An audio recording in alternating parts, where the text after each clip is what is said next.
don't understand that you never put a bitch before you. Bitch, I'm a star. So you gon' need a telescope.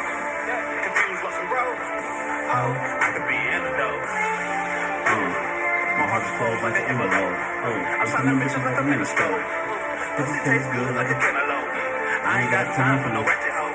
Bitch, we need bread, what you second for? Soon to be a king's what I'm ready for. What's up with it, y'all? Let me go ahead and, let me go ahead and cut this down. Man. Y'all, welcome. I'm Bay Hef. This is Wet Talk. And for those that don't know, WET stands for We Thrive Together.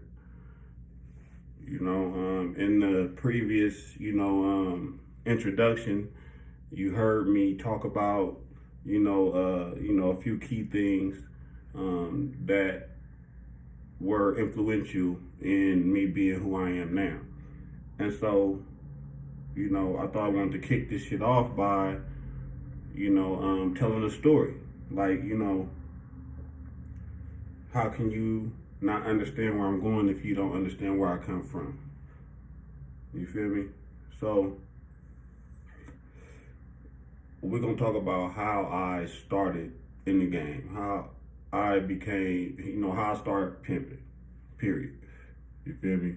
So, it started when I was about 16 years old, and me and my mom was having differences in the house. You know what I'm saying? I was trying to be, or I was beyond my age. You know what I mean? I'm trying to do shit beyond my age.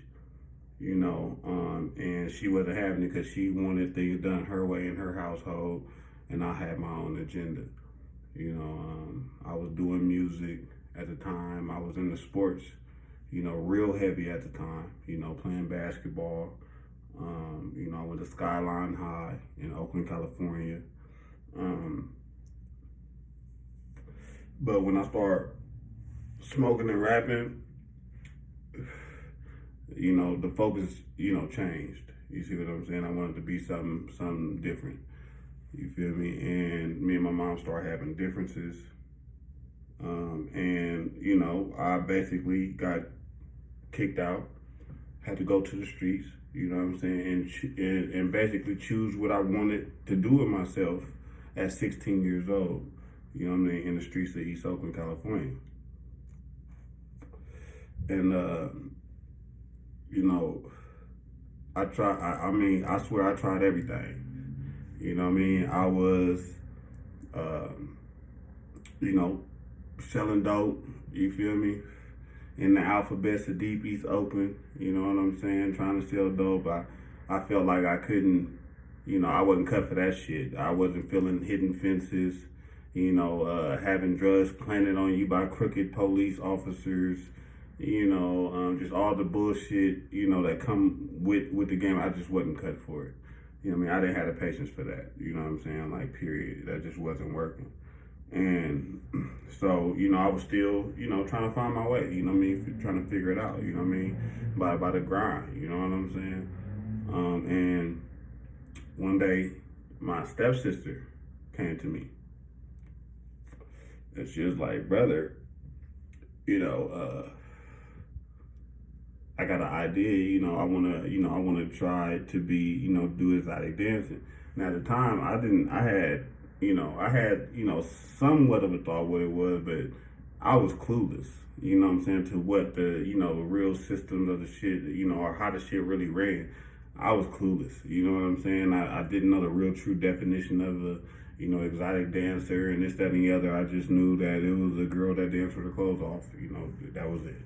You know what I mean? And so, she broke it down to me a little bit, and I asked her, what she wanted from me, and she said she just wanted me there to, be like security, you know what I'm saying, to make sure everything went smooth, make sure that, she got the money that she deserved, and she also had 2 friends that she was going to bring along with her, and, my job was to watch all their back, make sure that they got their money, then also at the same time, because I was very innovative you know what I mean, had a sharp mind, quick wit, you know what I mean? And so she wanted me to do promotions, you know what I'm saying, and help them also obtain new clientele. So I agreed to the shit, of course, because shit, I'm on my ass. You know what I'm saying? I'm trying to figure out what I need to do. So, you know, lo and behold, you know, my stepsister come in with this offer that I accepted. So boom. I start thinking of names, you know what I'm saying? I come up with a name, Parlay Entertainment. You know what I mean? With the slogan, it was just lay back and enjoy the ride. You know what I mean? I came up with the slogan, you know what I mean, which was a small little imprint I got on the bottom of the logo, which said Parlay. It said just lay back and enjoy the ride on the bottom. I got shorts made, booty shorts made, jeans, it's like jean outfits. It was booty shorts, you know, with the little, you know, halter top, you know, jean halter top. You know what I mean? It said Parlay on it, you know what I mean? Parlay on the shorts, you feel me? And got those made. I got some flyers printed out. Now this is in 1990, gotta be about 1996 or 7. You know what I mean? Because I'm class of 98. You know what I mean? I just look like this. You feel me? But I'm class of 98. You feel me? So this had to be like in 96, 97. You feel what I'm saying? So, you know, I'm pressing up flyers. You feel me? I had the outfits made. You know, boom. Got my first, you know, we got our first gig. And it was at the Waterfront Hotel, Jack London. I remember. It was I think it was a bachelor party. You feel what I'm saying? And we went up in there, and I remember standing by the door because I'm like, you know, this is my purse. This is where I'm gonna be at. You know what I mean? I'm posted right here by the door. I made sure, you know, the way I had it going was, you know, the business deal I had worked out with the girls was I get the show up fee, you know, which was $250. So I get the $250 for the girls to show. It was 3 girls that showed up, and I got $250 for them to show up. And then what happens after that is they then keep all their tips, right? So it was fair for both parties. I got, you know, my issue, you know what I'm saying, for, you know, playing my role and promoting and, you know what I'm saying, coming up with the name, this, that, and the other. And then they got their issue, you know what I'm saying, just by dancing and all the ones. So, you know, I came up in there. I remember standing by the door, and, you know, they had the music going, you know what I mean? And, you know, this is after, you know, we, you know, went in the bathroom, had our little, you know, powwow, whatever. But, you know, we came out, they started dancing up by the door. And I just remember just seeing all this money being thrown to these girls, you know what I'm saying? Which one was my, you know, my stepsister, really like my real sister, you know what I'm saying? But, you know, I remember seeing all this money being thrown.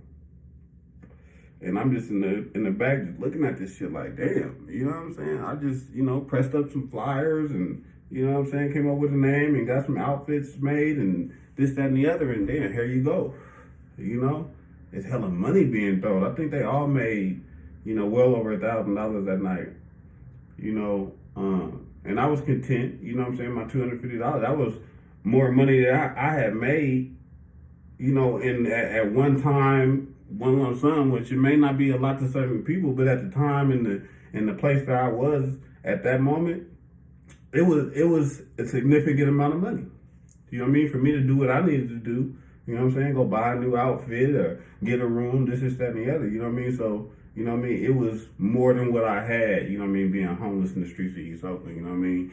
You know, selling a little dope here and there, or it's just come, you know, whatever little licks or whatever, you know what I mean? A little bitch give me some money, whatever, you know what I'm saying? So, you know, it was the most money because I had never worked no job.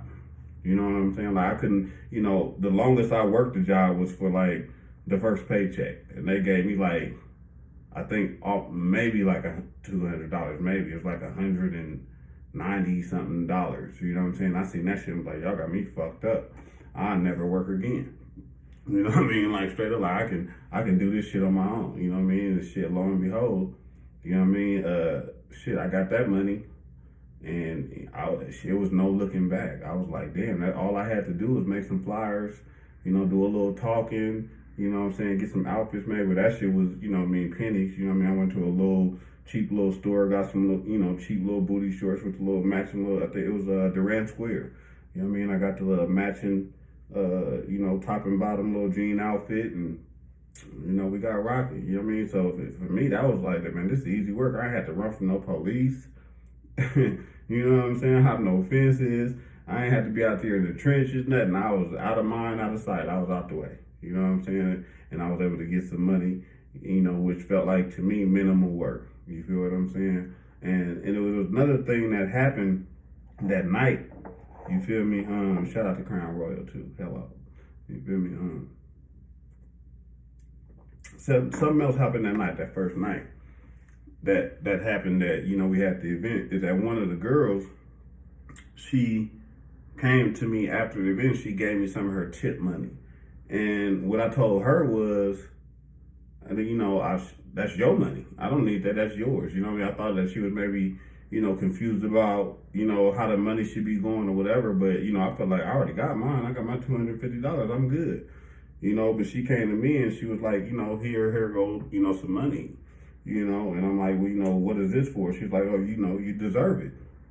So I was like, okay, well, you know, I tried to refuse her a few times. She persisted, so you know, I accepted it. You know what I'm saying? And you know, didn't really think too much of it after that. I was kind of, you know, a little baffled. I'm like, damn, why does she give me money like that? You know what I'm saying? Like, I understood I did work, but I also knew that they made good money. So, you know, I did my job. They went in there and did their job. We all got money. You feel what I'm saying? But I feel like they did more of a job than I did, because when it came down to it, they had to take off their clothes, do this, deal with all these weirdos that was, you know, doing all this other shit, you know what I'm saying, for them to get their money. So for me, it was all fair in play. You feel me? So shit went on. You know, I ended up doing maybe, you know, I think maybe 4 more events. You know what I'm saying? But from that point on, it was just like no looking back. I was like, this is what the fuck I'm doing from here on out. You know what I'm saying? So I stayed in pursuit of how to obtain more money from promoting beautiful women. You know, just to put it, you know, plain and simple. Because that's what I was turned out to. You see what I'm saying? So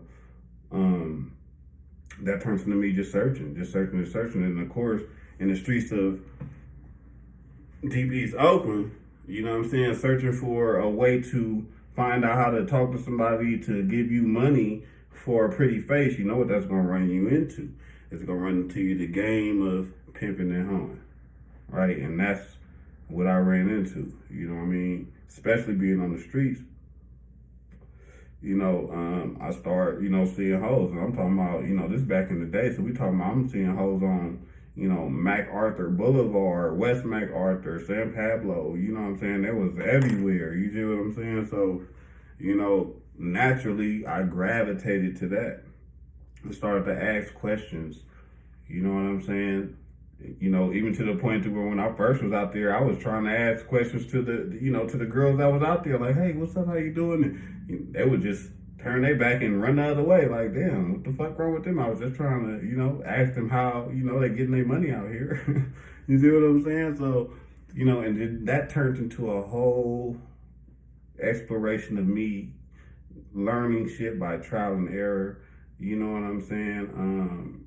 You know, shout out to my big cuz, you know what I'm saying, Gov, who found me sleep on a street corner, you know what I'm saying, and put me in his car, and, you know, he knew some, you know, information about that lifestyle, you know what I mean, so he started to feed me some information, man. He's, you know, the person that, you know, hey, you know, gave me my first tools, you know, to use to, you know, maintain the girl that I ended up knocking, you know what I mean, and shit like that, you know what I'm saying, some, you know, gave me hand-me-down clothes and all the shit. But he, you know, he was a big nigga though, you know what I mean, and I'm, you know, naturally, you know, I always been the same size, I'm a skinny nigga, so, you know what I mean, it was some big-ass clothing, but I made it work. You feel me? My shit has always been based on my mouthpiece and my game, my gift of gab, you dig what I'm saying? That's been my strength, you see what I'm saying? So, you know, it's always been like, man, hey, God forbid if they give me some real tools to work with. So I guess that's something that he's seen, you know what I'm saying? So, one more time, shout out to him and, respect him for, picking me up, when he's seen something in me. You feel me? But, after that, after he picked me up and, the first one, going back to that, my bad, I'm just, babbling or whatever, but excuse me. But like I said, I'm telling the story. You feel me? But, that first hoe I knocked, man, I remember it like it was yesterday. See, my big cuz, a few other people that was lacing me up on game, which was, older people, OGs. Even though I tried to make a quick pursuit to get out there, once I knew what the girls was doing out there, just this, that, and the other, I tried to make a quick move to hurry up, get a girl, get her out there so I can get some money. But, the OGs that I was around, laced me differently, where they was like, no, we're not going to allow you to get out here. You see what I'm saying? And, claim yourself as a pimp, and have a girl out here under some false directions. You know what I'm saying? We want you to learn the game first. So, you got to stay in hot pursuit. You just got to stay on the grind, basically, and just stay at them.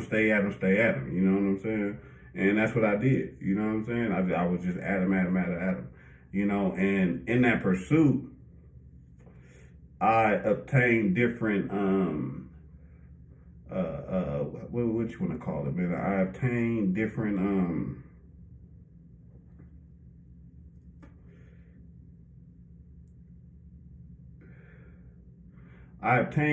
senses in that constant pursuit. You know what I'm saying? And of course, they taught me to get at nothing but 10s and up. You know what I'm saying? Like, everybody can talk to just an average female, but I want you to get at the ones with the chin up high. You know what I'm saying? Acting like, the ones that everybody's scared to talk to. I want you to get at all them. You know what I'm saying? So I developed all these different senses, you know what I'm saying, and languages, you know what I'm saying, that made me capable of talking to pretty women. You know what I'm saying? And there was one thing that I picked up on the most, and that was the sound that a woman made when she walked with heels on. It's a very distinctive sound. I even made a song about that shit. You feel what I'm saying? But it's a very distinctive sound that different females from different professions, or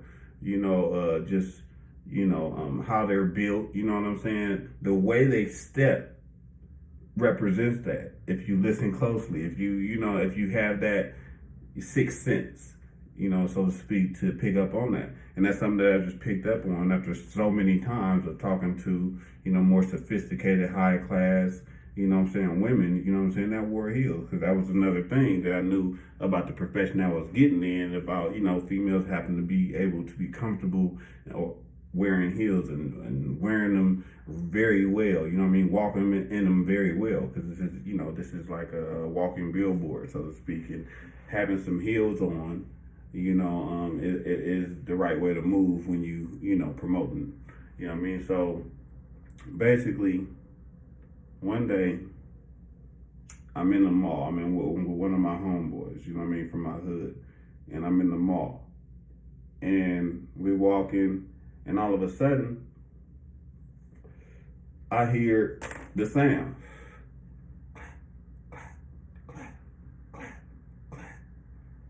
I'm like, man, you hear that shit? He's like, no, what you talking about? Right? Because his ear not trained. It's not trained for that. You know what I'm saying? So he's like, man, what are you talking about? I'm like, man, them heels, man, that walk. He's like, man, what the fuck you talking about? Right? But I hear it. Right? So we walk in the mall, and I think we got to go maybe, 10, 15 steps this way. We got to make it right. And then there's a game store that we're going to. We're going to GameStop. Right, so we go about 10 steps. I'm still hearing it. We walk over here, and then we turn to go in the store. Right when we turn to go, I'm hearing it deeper. So we get to the counter because he already know what he wants. So we get to the counter, and I'm still hearing it. And I turn towards the door, and I look, and I seen something so mean walking past the door. Clap, clap, clap, just right past the door. And I immediately, bow face, bam, I'm out of there. Boom. Catch up to her, man, how you doing? Man, you're beautiful, man. Have you ever thought about, exotic dance and adult entertainment? I end up pulling her back into the store, by her hand like this, talking to her. Yes, man. I mean, yeah, hey, this is my friend. Boom. She ended up leaving with us. She left with us. Ended up finding out that she was a hoe. It went down. You feel me? My OGs end up, start, oh, you got one? Okay, you're ready. Start giving me little pointers, you know what I'm saying? Okay, I got this, boom, boom, boom. And man, and there it was, you know what I mean? That was my very first hooker, prostitute. That was my very first one. And we hit the blade the very first night. And when I tell you, look, the very, very first night I hit that blade, I was a superstar. I'm 17 years old. I got one of the baddest things that the blade has ever seen. She gave me the biggest loaf that I had ever seen, in my hands.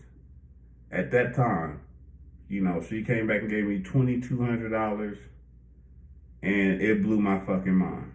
The rest is history. Now I'm pimping. And I mean, the shit that I went through that night, that week, and the 6 months to pass that, just like my OG told me, he said, man, you went through more shit that most motherfucking P's go through in their first 10 years. Because of the caliber females that I came into the game with, because how straight of a line that I tried to walk, you know what I'm saying, in this shit, and just, it brought so many different obstacles. It brought so many different people, you know what I'm saying, into my life that caused me all kind of shit, man. I done been held for ransom. I done had females held for ransom. I done had, been robbed on the blade. Man, all kinds of shit, man. I swear to God. But, I don't take none of it back. You know what I'm saying? It was all a learning lesson. You know what I'm saying? And I'm still here talking to you right now. You feel me? But, that's, how Bay Hef. Back then, I was, scrap. Scrap. No, I was Dream. I was Dream special breed. Then I was scrap. And then, the rest is history. We'll get to that another day. You feel what I'm saying? But, y'all got any questions? Leave them in the comments. You know what I'm saying? This platform is going to grow. Like I said, this is wet entertainment, meaning we thrive together. So everything that, I talk about, everything that I do it all evolves around that. It's building as a community, building together. You see what I'm saying? And building as one. Because that's how we are most powerful. I'm Bay Hef. This is Wet Entertainment. I'm out.